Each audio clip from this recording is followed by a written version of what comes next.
Bismillahirrahmanirrahim. Halo semuanya, kembali lagi di channel Riko Pranata. Oh ya, sebelumnya saya ini mau nutup pintu mobil, sekalian mau manasi mobil dulu. Bismillah. Saya akan berbagi tentang tips bagi pemula dalam mengendarai, bagi yang akan belajar bagaimana mengendarai roda 4 atau mobil. Yang menurut saya itu cara termudah atau cara yang paling simple biar kalian nantinya gampang memahaminya. Oke, jadi pertama-tama perlu saya disclaimer dulu untuk pemula. Untuk poin pertama adalah kalian harus bisa memahami atau belajar menghafal properti-properti apa saja atau fitur-fitur apa saja yang harus kalian pahami. Mulai dari tuas sen untuk sen kanan ataupun kiri. Untuk kanan itu nanti kita arahkan ke bawah seperti ini. Oke, begitu pula sebaliknya untuk ke kiri kita naikkan ke atas seperti ini. Oke, itu yang pertama. Untuk yang kedua, kalian itu harus memahami pola-pola yang ada pada tuas gigi persneling seperti ini. Oke, sebagai contoh, kondisi seperti ini itu biasanya kondisi diam seperti ini itu pada umumnya kondisinya netral. Oke. Terus untuk memasukkan ke gigi 1, kalian harus memahami panduan yang ada di knop persneling ini. Ketika itu berada di sini, pasti itu netral. Nah, di sini itu kondisinya seperti apa ketika tuas knop ini bisa kalian goyang-goyangkan ke kanan kiri. Oke. Terus untuk masuk gigi 1 itu kalian cukup injak kopling penuh ke arah kiri sesuai dengan knop ini, ya kan? 1 ke atas, kiri atas. Oke, begitu pula untuk itu nanti gigi 1, untuk gigi 2 kiri ke bawah. Oke.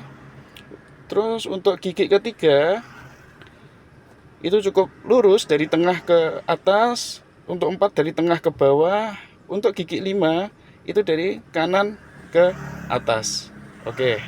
Nah, selama ini hal yang biasa saya temui pada pemula adalah kadang pemula itu sering gugup atau nervous dalam memasukkan gear. Biasanya hal yang mereka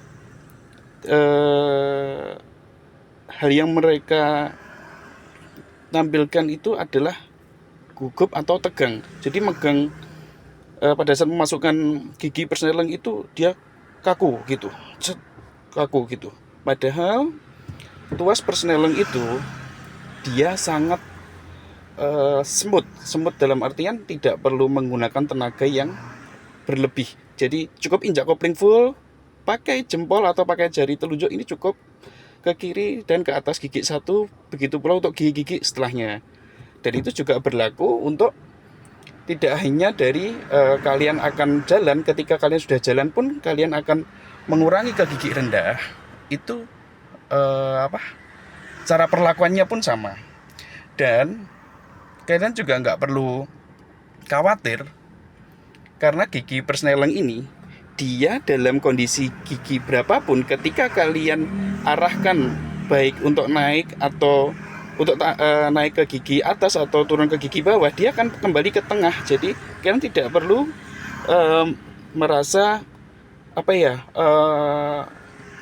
gugup atau nervous kalau gigi ini keliru atau gimana. Yang jelas kalian hanya cukup menghafal. Misal kalian sudah ada di gigi 3, ini 3, oke. Oke, gigi 3. Nah, ketika ada di gigi 3, kalian hanya cukup ketika ingin menurunkan gigi hanya cukup mengurutkan. Jadi setelah 3 kalian harus melalui 2 dulu. Oke, itu kalau kondisi jalan. Kalau kondisi itu sudah diam, itu boleh boleh saja. Kalau saran dari saya, itu jangan nanti jadi terbiasa. Itu disclaimer pertama. Disclaimer kedua, eh, jangan biasakan untuk menginjak kopling terus menerus seperti ini. Atau ketika itu sudah jalan, kalian memberikan tumpangan pada tuas kopling seperti ini walaupun kondisi sudah jalan. Nah, hal tersebut jangan sampai dibiasakan karena itu akan mungkin tidak berdampak langsung, tapi nantinya itu akan berefek juga pada komponen-komponen kopling yang ada di dalam mesin. Jadi biasakan setelah memasukkan gear, misal ini setelah perpindahan gear, nah biasakan langsung lepas, langsung kaki ditaruh di tempat yang sudah tersedia. Oke. Terus hal berikutnya yang harus kalian pahami adalah kalian harus mulai membiasakan menghafal apa-apa saja yang ada di tuas-tuas mobil. Jadi contoh seperti ini adalah gas, oke, ini adalah rem, begitu pula bagian kiri sendiri itu pasti kopling, tengah pasti rem, dan kanan sendiri pasti pedal gas. Itu. Dan untuk pemula, saya juga ingin memberikan notis atau peringatan bahwa hal yang harus kalian perhatikan selain apa-apa yang saya sebutkan tadi adalah untuk selalu respon terhadap kondisi di sekitar melalui apa?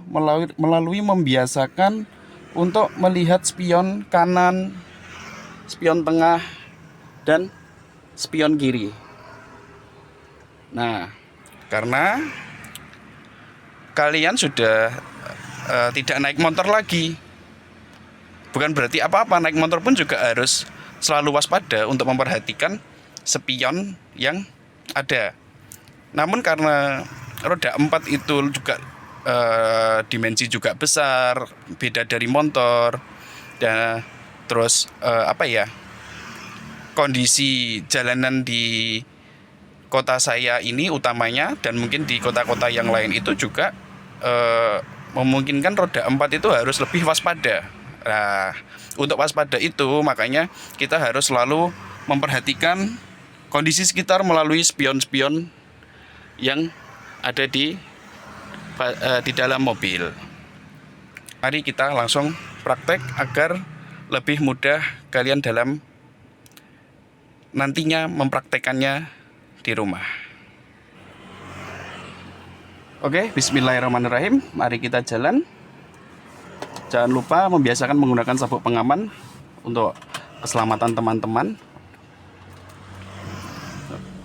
Oke, mungkin ini saya karena berada di tempat yang kurang proper, mungkin saya akan memindahkan sedikit sebelum turun ke jalan, agar nanti teman-teman pun juga dalam mempraktekannya pun juga lebih mudah. Oke, ini saya akan mundurkan dulu untuk memindahkan di tempat yang lebih proporsional.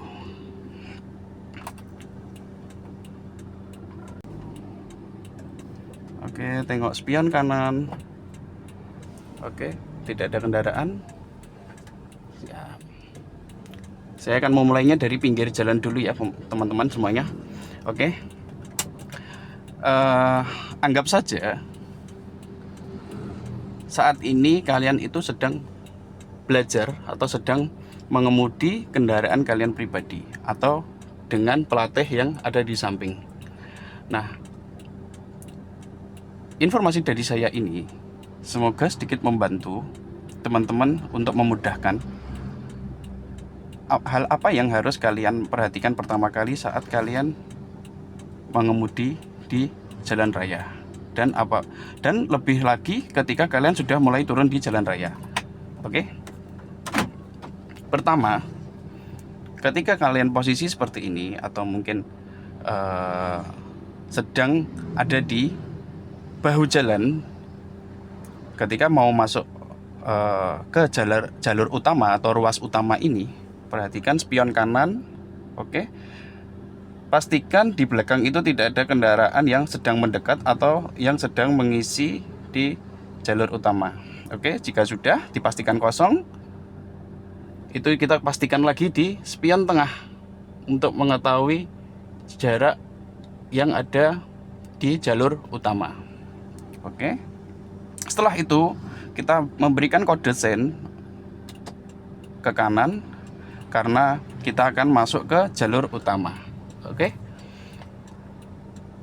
Injak kopling full, masukkan ke gigi 1. Oke, lepas handrem.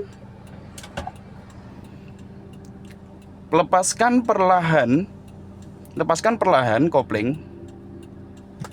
Ini saya belum menambahkan gas apapun ya. Ini kaki saya angkat. Oke. Lepaskan kopling perlahan. Oke, sampai menemukan titik gerak pada mobil tersebut.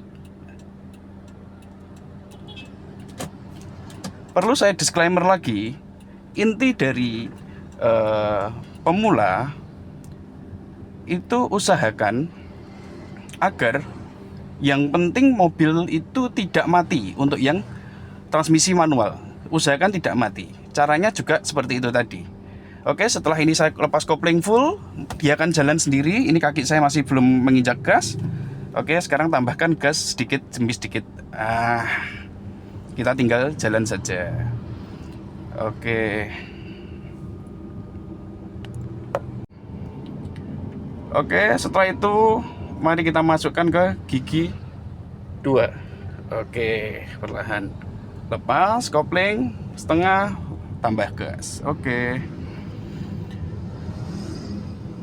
Kalian cukup santai aja, tidak perlu bereaksi yang seperti apa. Kalian santai aja pada jalur kalian, tidak perlu bingung dengan kendaraan di belakang, karena kendaraan belakang pasti akan mencari celah sendiri ketika lawan arah itu ada space untuk menyalip.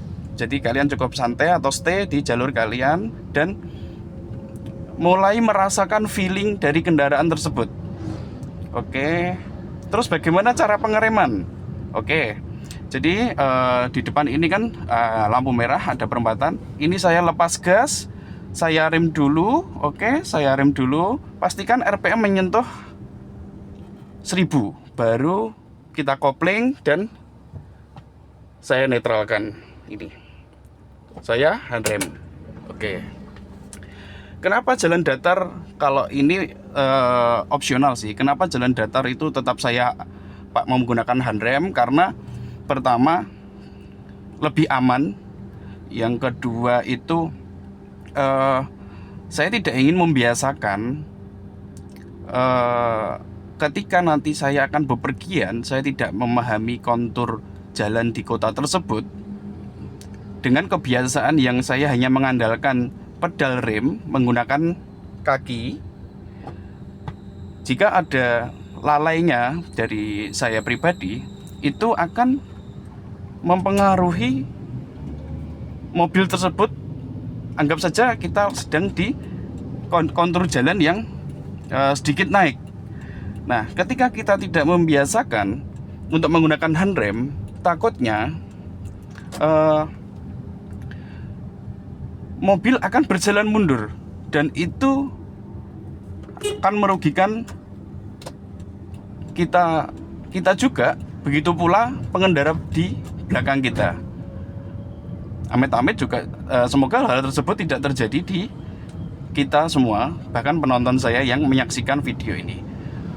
Oke, kita kembali ke poin pembahasan. Ini masih masuk gigi 2. Terus bagaimana idealnya untuk jalur-jalur perkotaan? Kalian cukup menggunakan sampai ke gigi 3. Namun perhatikan kecepatan. Untuk gigi 3 biasanya saya menggunakan di angka menyentuh 40. Kecepatan menyentuh 40. Saya pakai gigi 3 ini. Lepas kopling, tambahkan gas. Hal yang harus kita pahami dalam mengendarai roda 4 manual itu adalah untuk perpindahan gigi itu kita harus menekan tuas kopling secara full. Untuk melepasnya baru setengah. Full perpindahan gigi, melepasnya setengah perlahan. Seperti itu ya pemirsa. Nah, terus berikutnya adalah hal yang harus dibiasakan ketika kita mengendarai roda 4 adalah untuk selalu menengok kanan, kiri, dan spion tengah itu dalam kondisi apapun, baik lurus bahkan mau belok. Karena apa? Karena kita juga agar bisa memastikan bahwa kita sendiri aman dan pengendara lain itu juga aman dan mengerti jarak ideal atau jarak aman dengan kendaraan yang kita kendarai. Untuk materi kali ini dari saya cukup sih. Mungkin saya akan mengambil atau membuat konten yang lain, itu mungkin masih banyak hal berkaitan dengan parkir, terus baik parkir paralel, parkir di bahu jalan, parkir mundur, dan parkir-parkir yang lain. Terus berikutnya mungkin bagaimana di tanjakan. Nah, di tanjakan ini pun juga nantinya mungkin video akan sedikit lebih panjang. Oke teman-teman, sekian dari saya. Maaf jika ada salah dan kurangnya. Mungkin jika ingin menambahkan atau ingin memberikan kritikan, tulis di kolom komentar di bawah ya. Dan jangan lupa untuk terus mendukung channel saya agar channel saya berkembang. Dan jika tidak keberatan, follow Instagram saya @rijopranata. Nanti akan saya tuliskan di akhir video. Oke, terima kasih. Semoga konten kali ini mudah dipahami dan semoga bisa bermanfaat untuk teman-teman yang sedang akan memulai atau yang sudah belajar namun kurang mendalami. Semoga teori dari saya ini tadi sedikit memudahkan kalian semua. Oke, sampai jumpa di video berikutnya. Sehat selalu dan assalamualaikum warahmatullahi wabarakatuh.